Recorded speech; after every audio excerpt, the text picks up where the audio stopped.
Alright, guys, let us resume our discussion of federalism in India. Now, so far we have seen how federalism is practiced in India, particularly through linguistic states and also through the changes in center and power relation. हमने ये भी देखा है किस तरीके से जो है इनिशियली जहाँ पार्टीशन के बैकग्राउंड में लिंग्विस्टिक स्टेट्स का आइडिया जो था वो सेंट्रल लीडर्स लाइक नेहरू और पटेल और राजा जी वाज लाइक फ्राइटनिंग आइडिया। किस तरीके से उनको जो है डर लग रहा था इस चीज़ से कि पता नहीं अब लिंग्विस्टिक आइडेंटिटी के बेसिस पर कहीं देश के और टुकड़े ना हो जाए। लेकिन इवेंचुअली जो है 1956 में फाइनली जो है लैंग्वेज के आधार पर स्टेट का फॉर्मेशन शुरू होता है और उसके बाद से जो है इंडिया में जो है इनफैक्ट यूनिटी और बढ़ी है ना कि डिवाइड हुई है। ओके, और ये पॉसिबिलिटी कि लाइक एक लैंग्वेज और 14-15 नेशंस हो जाए, उसकी जगह पर जो है हमारे यहाँ ये पॉसिबिलिटी क्रिएट हुई कि अब जो है कह सकते हो कि मल्टीपल लैंग्वेजेस हैं बट वन नेशन है, राइट।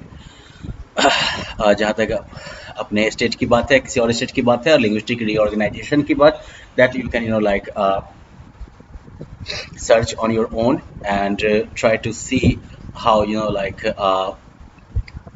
लिंग्विस्टिक आइडेंटिटी के बेसिस पर जो स्टेट्स का फॉर्मेशन हुआ है उसने किस हद तक इंडिया की यूनिटी को बढ़ाया है या घटाया है।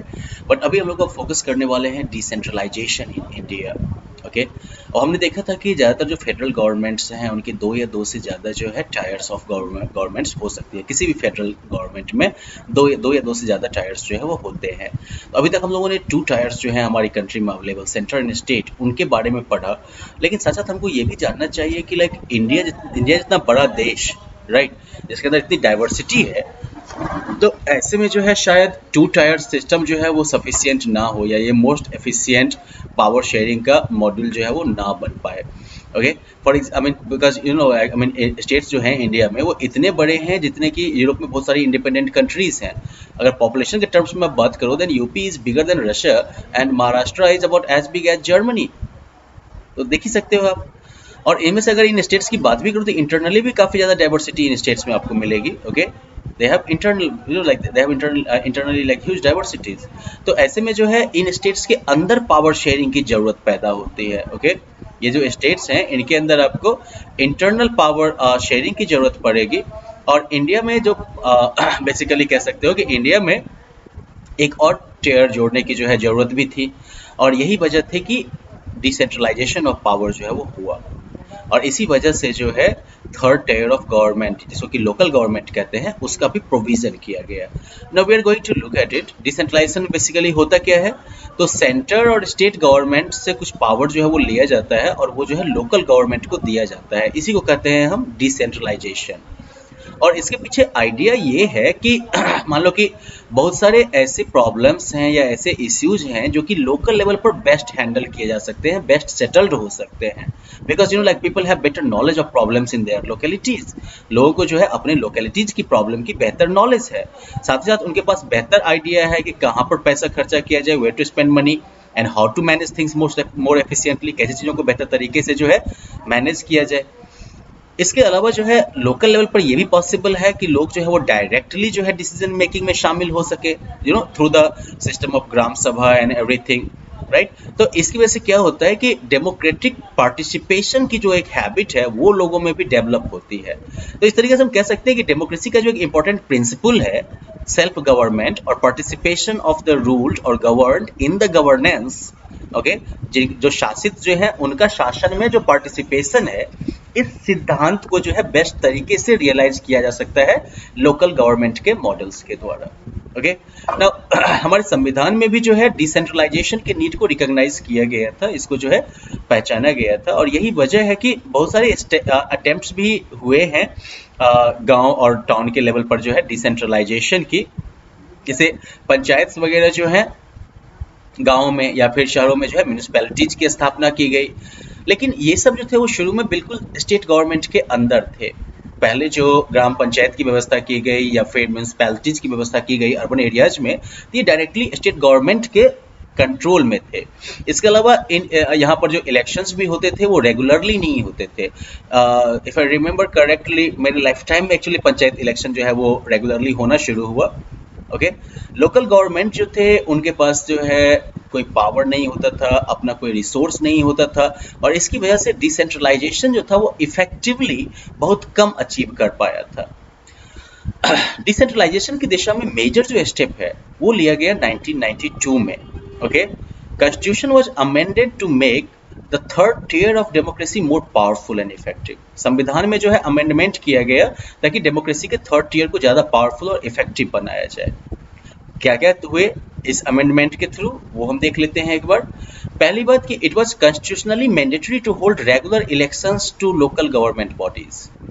संवैधानिक रूप से ये मैंडेटरी कर दिया गया कि जो लोकल गवर्नमेंट बॉडीज हैं वो रेगुलरली इलेक्शंस होल्ड करें।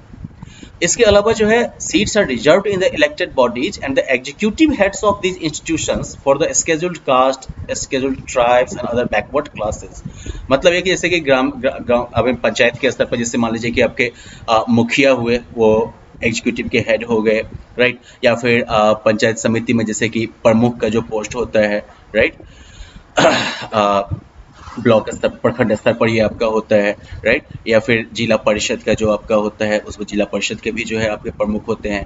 म्यूनिसिपैलिटीज के अंदर जैसे कि मेयर का पोस्ट होता है। तो ये जो एग्जीक्यूटिव हेड्स वगैरह हैं इनके लिए भी जो है सीट्स को रिजर्व किया गया, और एटलीस्ट 1/3 जो है जितने भी पोजीशंस हैं उनका एटलीस्ट 1/3 जो है वो महिलाओं के लिए रिजर्व कर दिया गया। तो देखो पहले वाले स्टेप से जो SC ST और अदर बैकवर्ड क्लासेस के लिए जो सीट रिजर्व किए गए, इससे क्या हो गया, तो कास्ट बेस्ड जो पावर शेयरिंग है वो हो पाएगा। 1/3 सीट जो महिलाओं के लिए रिजर्व किया गया, इसकी वजह से क्या हो जाएगा, तो जेंडर बेस्ड पावर शेयरिंग होगा, राइट, जेंडर के आधार पर भी जो है पावर मिलेगा, महिलाओं का जो है एम्पावरमेंट होगा। इसके अलावा एक इंडिपेंडेंट इंस्टीट्यूशन, एक स्वतंत्र इंस्टीट्यूशन की स्थापना की गई स्टेट इलेक्शन कमीशन की, जिसका ये काम होगा कि हर एक स्टेट में जो है पंचायत और म्यूनिसिपल इलेक्शंस को कंडक्ट करवाए। तो जिस तरह से मान लीजिए कि बाकी कंट्री वाइज जो है इलेक्शंस करवाने के जिस तरह से इलेक्शन कमीशंस का प्रोविजन है ना, तो स्टेट के अंदर भी स्टेट इलेक्शन कमीशन का प्रोविजन किया गया ताकि वो जो है ये लोकल गवर्नमेंट के इलेक्शंस को जो है इफेक्टिवली हैंडल कर सके। इसके अलावा जो है स्टेट गवर्नमेंट के लिए भी ये रिक्वायर्ड है कि वो जो है अपना कुछ पावर और अपना रेवेन्यू जो है वो लोकल गवर्नमेंट बॉडीज के साथ शेयर करे। अब ऑफ कोर्स ये जो शेयरिंग है रेवेन्यू का और पावर का, वो जो है स्टेट टू स्टेट जो है वो चेंज होता रहता है, बदलता रहता है। Okay, now the rural local government is popularly known by the name of panchayat raj. जो लोकल गवर्नमेंट का ये मॉडल है इसको हम लोग पॉपुलरली जो है पंचायत राज के नाम से जानते हैं, ठीक है, जहां पर कि हर एक गांव या फिर गांव के एक समूह को जो है कुछ स्टेट्स में पंचायत का स्टेटस दे दिया गया है, इनको ग्राम पंचायत कहते हैं। ओके, ये जो है एक काउंसिल टाइप की होगी जिसमें कि बहुत सारे वार्ड मेंबर्स होंगे जो कि आप पंच, ठीक है, और फिर एक प्रेसिडेंट होगा जो कि सरपंच कहेंगे। हमारे यहाँ जो है वार्ड मेंबर्स हैं या वार्ड काउंसिल्स हैं, और इसके ऊपर जो है मुखिया का पोस्ट होता है, सरपंच के पोस्ट का अलग प्रोविजन है हमारे यहाँ, ठीक है। और ये जो है वो डायरेक्टली जो उस वार्ड जो जैसे हमारे यहाँ जो वार्ड मेंबर जो होंगे तो उनका इलेक्शन कौन करेगा, तो बेसिकली जो भी एलिजिबल वोटर्स हैं उस पर्टिकुलर वार्ड में रहने वाले वो उसका जो है वोटिंग करेंगे, और फिर डायरेक्टली हमारे यहाँ मुखिया का इलेक्शन जो होता है वो भी डायरेक्ट वोटिंग के थ्रू होता है। सारे जो उस पंचायत के लोग होंगे, वोटर होंगे, वो जो है मुखिया के इलेक्शन में पार्टिसिपेट करेंगे। ओके, और ये जो है डिसीजन मेकिंग बॉडी हो गया पूरे गाँव का या पूरे पंचायत का। अब पंचायत जो है वो ग्राम सभा के अंदर काम करती है, और जितने भी गांव के वोटर या पंचायत के जो भी वोटर्स हुए वो इस ग्राम सभा के मेंबर हो गए। नाउ आइडियली स्पीकिंग, आदर्श स्थिति में जो है साल में कम से कम इनको जो है 2 से 3 बार इनको जो है मिलना होता है। ग्राम सभा की मीटिंग कम से कम 2-3 बार होनी चाहिए, जहां पर कि ये एनुअल बजट को डिस्कस करेंगे ग्राम पंचायत के साथ साथ ग्राम पंचायत के परफॉर्मेंस को भी रिव्यू करेंगे कि ग्राम पंचायत ने जो है अपने सेट एजेंडा जो इन्होंने टारगेट फिक्स किया था उन टारगेट्स को इन्होंने जो है कितना अचीव किया है, कितना नहीं किया है, क्या गलत हुआ, क्या सही हुआ, वगैरह वगैरह। और ये लोकल गवर्नमेंट का स्ट्रक्चर जो है वो डिस्ट्रिक्ट लेवल तक जाता है। ओके, जैसे कुछ ग्राम पंचायत वगैरह को मिलाकर जो है एक ग्राम पंचायत समिति या ब्लॉक या मंडल बनता है, राइट। अब इस रिप्रेजेंटेटिव बॉडी के जो मेंबर होंगे वो फिर जो है जो उस एरिया के पंचायत मेंबर होंगे वो चुनेंगे। फिर जितने भी पंचायत समिति या मंडल होंगे डिस्ट्रिक्ट में मिलाकर, तो उनसे मिलकर जो है आपका जिला परिषद का गठन होगा, और ज़्यादातर जिला परिषद के मेंबर्स जो होते हैं वो चुने हुए होते हैं। इसके अलावा जो लोकसभा और एमएलए जो होते हैं डिस्ट्रिक्ट के, और कुछ और जो ऑफिशियल्स होते हैं डिस्ट्रिक्ट लेवल के, वो भी जो है जिला परिषद के मेंबर होते हैं। जिला परिषद का जो चेयरपर्सन होगा वो जो है जिला परिषद का मान लो कि पॉलिटिकल हेड हो गया, ओके, वो एक एग्जीक्यूटिव पोस्ट हो गया। इसी तरीके से अर्बन एरियाज के लिए भी जो है लोकल गवर्नमेंट बॉडीज की व्यवस्था है, जैसे कि शहरों में जो है म्यूनिसिपैलिटीज की व्यवस्था की गई है, और बड़े बड़े शहरों में जो है म्यूनिसिपल कॉरपोरेशंस की व्यवस्था की गई है। अब ये म्यूनिसिपैलिटीज या म्यूनिसिपल कॉरपोरेशंस जो होते हैं वो भी जो है इलेक्टेड बॉडीज, यानी कि चुने हुए प्रतिनिधियों के द्वारा ही ये भी जो है संचालित होते हैं या उन्हीं के द्वारा कंट्रोल्ड होते हैं। और जो म्यूनिसिपल चेयरपर्सन होगा, ठीक है ना, वो जो है म्यूनिसिपैलिटी का पॉलिटिकल हेड हो गया। और म्यूनिसिपल कॉरपोरेशन में जो है इस हेड को मेयर कहते हैं। यहाँ पर जो हम लोकल गवर्नमेंट से रिलेटेड एक ब्राजीलियन एक्सपेरिमेंट को देखते हैं। ब्राजील में जो है लाइक पोर्टो एल्जोरो में जो है एक बहुत ही गजब का जो है एक्सपेरिमेंट हुआ डिसेंट्रलाइजेशन और पार्टिसिपेटिव डेमोक्रेसी में। डिसेंट्रलाइजेशन का मतलब आप समझ ही चुके हैं, और पार्टिसिपेटिव डेमोक्रेसी मतलब ज़्यादातर लोग जो हैं वो डिसीजन मेकिंग प्रोसेस में, गवर्नेंस में जो है शामिल होते हैं। इस सिटी ने क्या किया? This city has set up a parallel organisation operating alongside the municipal council enabling local inhabitants to take real decisions for their city. मतलब म्युनिसिपल काउंसिल की जो व्यवस्था है वो तो है ही, लेकिन इसके अलावा एक और संस्था की स्थापना की गई है जो कि इसके पैरेलल काम करता है, इसके समानांतर काम करता है। तो शहर के लगभग 13 लाख जो लोग हैं वो एक्चुअली जो है अपने शहर के बजट बनाने में पार्टिसिपेट करते हैं। सिटी जो है इसको अलग अलग सेक्टर्स में बांट दिया गया है जो कि वार्ड कहते हैं। हर एक सेक्टर की मीटिंग होती है, जैसे कि ग्राम सभा की मीटिंग होती है जिसमें कि उस एरिया में रहने वाला कोई भी शख्स जो है वो पार्टिसिपेट कर सकता है। अब कुछ मीटिंग्स जो होती हैं वो पूरे शहर से जुड़े हुए मैटर्स के डिस्कशन के लिए भी होती हैं। इसमें जो है शहर का कोई भी जो नागरिक है वो पार्टिसिपेट कर सकता है।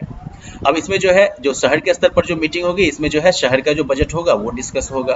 प्रपोजल्स जो होते हैं वो म्यूनिसिपैलिटी को दिए जाते हैं फिर, और म्यूनिसिपैलिटी इस पर फाइनल डिसीजन लेती है।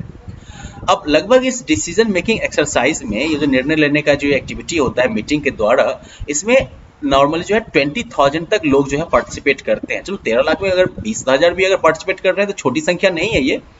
और इस मेथड के वजह से ये हुआ है कि अब पैसा जो है सिर्फ उसी जगह पर नहीं खर्चा होगा, उन्हीं जो है कॉलोनीज में खर्चा नहीं होगा जहाँ पर कि अमीर लोग रहते हैं।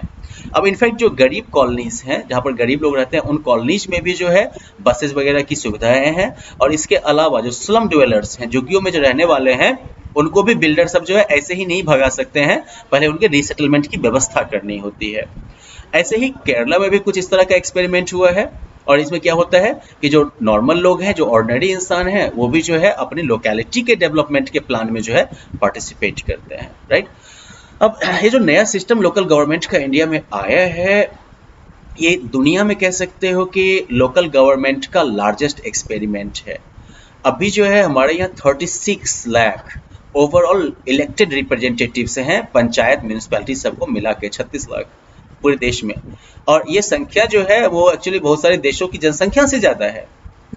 लोकल गवर्नमेंट का जो कॉन्स्टिट्यूशनल स्टेटस रहा है, इसने एक्चुअली डेमोक्रेटिक प्रिंसिपल्स को, डेमोक्रेटिक सिद्धांतों को भी जो है कंट्री में और ज्यादा गहरा किया है और ज्यादा मजबूत किया है। महिलाओं का जो रिप्रेजेंटेशन और आवाज रहा है वो भी बढ़ा है इसकी वजह से। साथ साथ डिफिकल्टीज भी है, जैसे मान लो कि इलेक्शन तो रेगुलरली होते हैं लेकिन ग्राम सभा का मीटिंग जो है वो बराबर नहीं हो पाता है। इसके अलावा बहुत सारे जो स्टेट गवर्नमेंट्स हैं उन्होंने अभी तक लोकल गवर्नमेंट्स को बहुत ज़्यादा पावर नहीं दिया है और ना ही उनको पर्याप्त रिसोर्सेज दिए हैं।